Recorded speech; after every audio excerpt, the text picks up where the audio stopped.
Good morning, YouTube.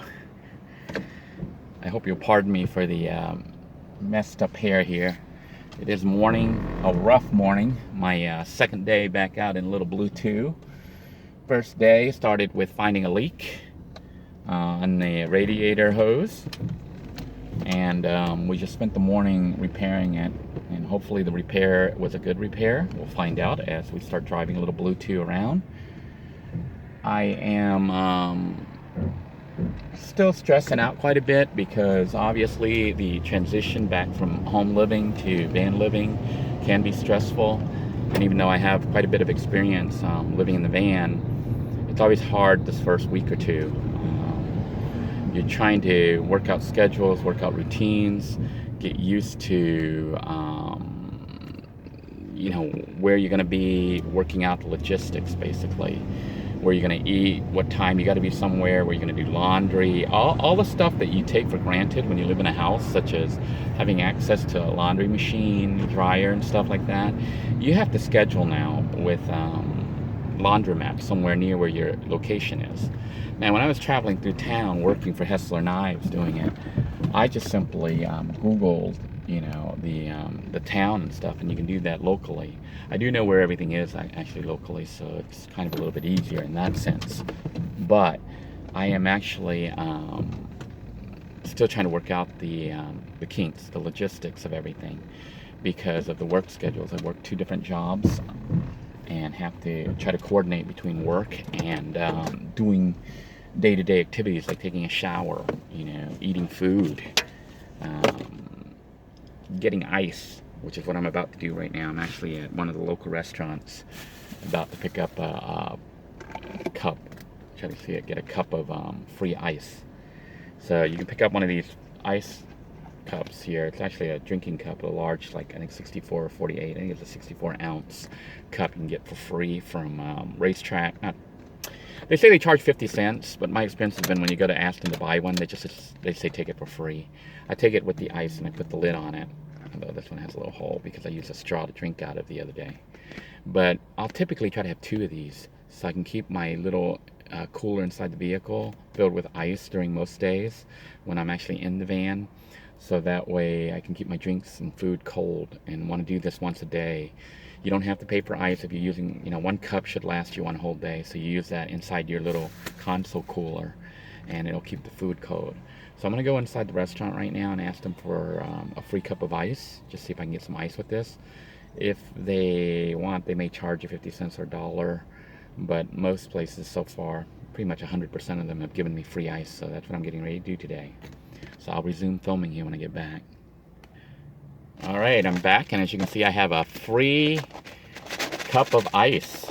Ice cold ice that I can use to make drinks with, and also to keep my food cold in my little cooler here. Let me see if I can take the camera here. I'll show it to you another time, but I have a little red console cooler, and I'm just simply sticking the ice in there to chill my soda. And now I'm supposed to be off soda, but I got this for energy. Mountain Dew, the worst one, for energy today, because it's going to be a lot of running around. I do have a schedule to keep because I have to get to Planet Fitness to take a shower before I go into work. I also have to try to meet up with Walmart to try, even though it's my off day, I have to go in to try to talk to a manager to see if they'll increase my hours. They've been scheduling me less and less hours. Like this upcoming week, they only have me for 4 hours. And I've been talking to them since for the past 4 or 5 weeks to try to get my hours fixed. And they're still scheduling me for like 4 hours each week. And then the following week, they got me for 0 hours. So I don't know if it's going to work out with Walmart if they keep scheduling me for 0 hours and 4 hours. And when you talk to the managers, they keep telling you, they're working on it, but then they leave and go home, and then it's still not done. And you're sitting and say, what the heck? You don't have enough hours. You can't live off 4 hours of work each week. That's ridiculous. Walmart is saving money, I think, by not scheduling people, but it's leaving the shelves and everything empty, which doesn't make any sense to me. How are you going to sell anything when there's no one there to stock it and maintain it? So, I don't know. I am going back by there today after I shower from Planet Fitness, and then I will talk to them about scheduling more hours. Meanwhile, I will go into work at Space Coast Stadium today, the USSSA stadium, and then see if they have any hours next week that I can get. They sent out a notice yesterday saying there were shifts available, but I didn't go to try to assign myself a shift right away because I had to leave my schedule totally open for Walmart. So then when I saw that it was late at night and all the managers had left, gone home, even though they told me they were going to fix my scheduling situation, they didn't. I went to the shift board for Spherion, and all the shifts were gone, unless that was an error. So I'll be talking to the lady there to see what's going on with it. See if there are shifts, and there was some kind of computer glitch and none of the shifts showed up. Because if they do have the shifts, I'm going to schedule that for next week versus Walmart, and just ask Walmart to remove me off the 4 hours if they can. Otherwise, I'll call in sick on that day. They just won't have me all week. And then the following week, if they keep me off shift, then I'll just schedule for Spherion again if they have enough shifts, because I'm trying to get 40 hours at least each week if I can. At least 32, if not 40. Between 32 to 50 hours is what I'm trying to work each week to get caught up on arrears and just have enough money to live off each month, day by day. So that's what's currently going on right now at this end. I do think I'll go ahead and take this moment here to answer some questions some of you are having about, my situation right now. So let me fill you in on the details. I hope you don't mind me turning the fan on here. Nice cold breeze. I don't know if you can hear the fan here. It's our little fan. My check engine light's on, so I'm going to have to check that and see what's causing that.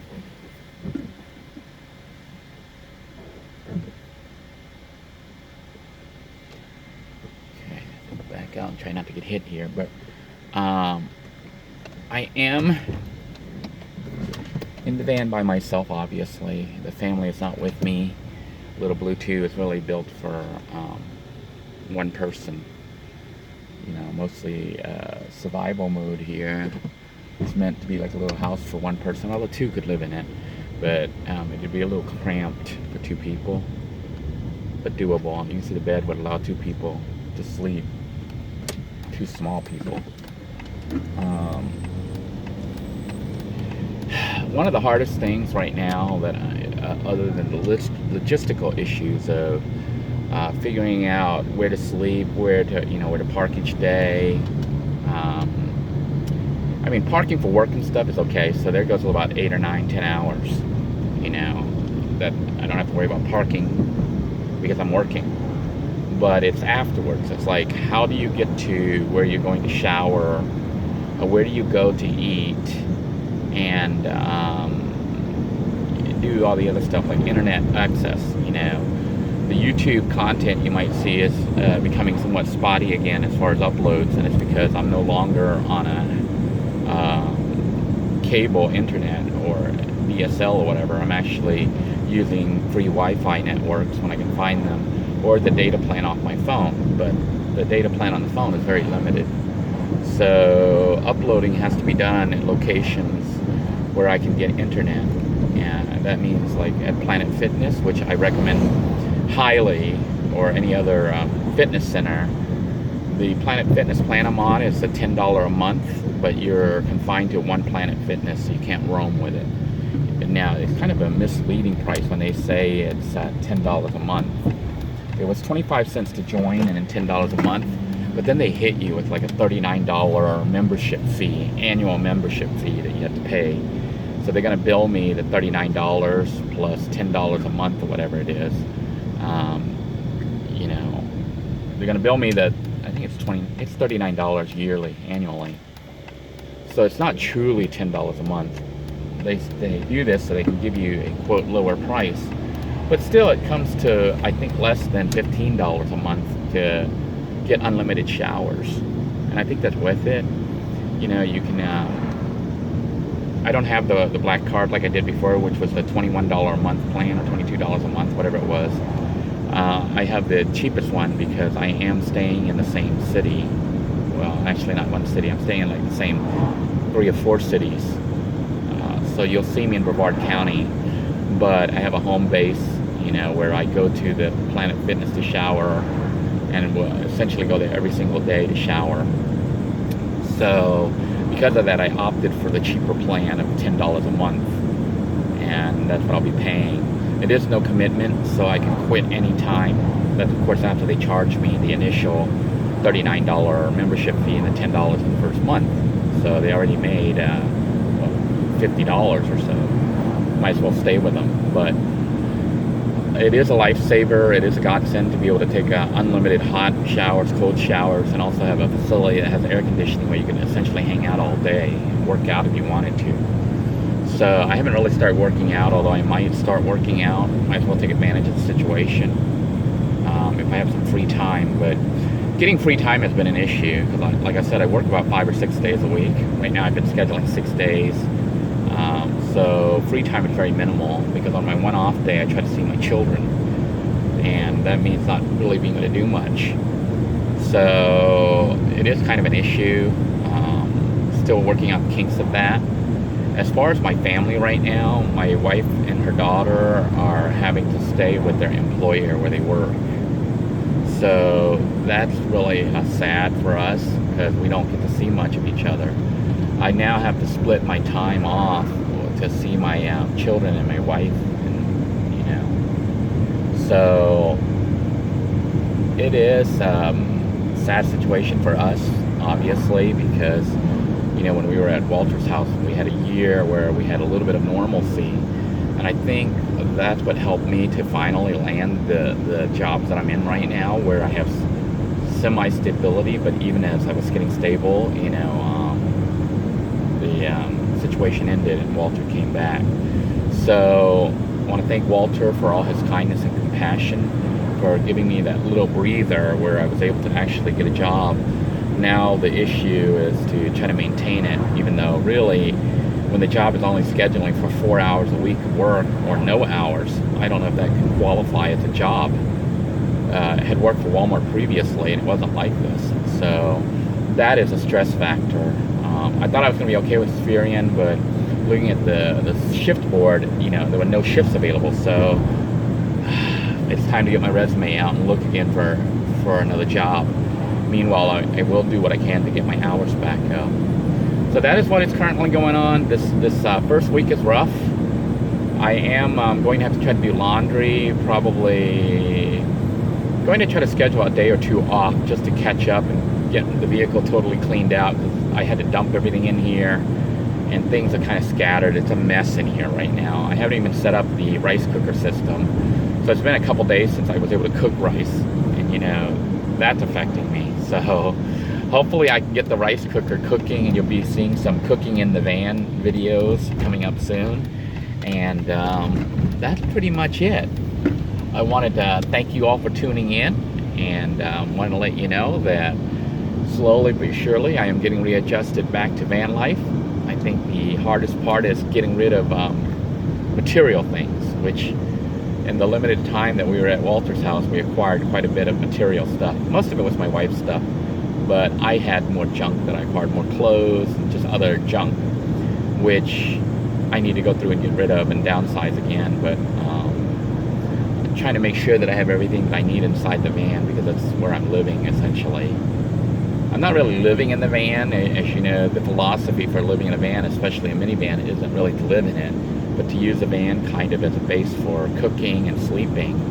It offers you protection from the elements. Like it rained really heavy last night, I guess, and I slept through it. So keep you safe. You can lock the doors and be somewhat secure in it. It's better than sleeping under a bridge somewhere.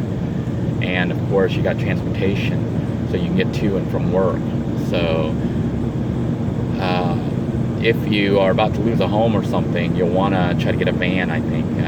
You can live in a car, and some people do, but I think it's a lot harder to try to live in a car. I did try to live in a car before and lasted 3 days. It just got too hot, and the reason it was so hard was I had to try to maintain the outward appearance of the car to make it not look lived in, because of my job and the area where I was living. I didn't even want to think that I was homeless and living in my car, because they would call the police for sure. In a van, it's easier to hide it because I have curtains all around, and the van looks, pretty much normal on the outside. So that's critical for maintaining stealth. And right now, the van looks normal on the outside. It's when you look inside that you see that it actually is like a mini RV with a nice bed, storage facilities, capabilities, and the ability to cook. You know, I don't really use a bathroom in the vehicle. I try to basically not cook inside the vehicle, but use it to live out. I mean, to sleep in. Other than that, you know, that's what I do. I think this video is going on and on, so I'm going to go ahead and end it for now. I want to thank you all for joining me. I hope you are having a good day. Please stay safe, everyone.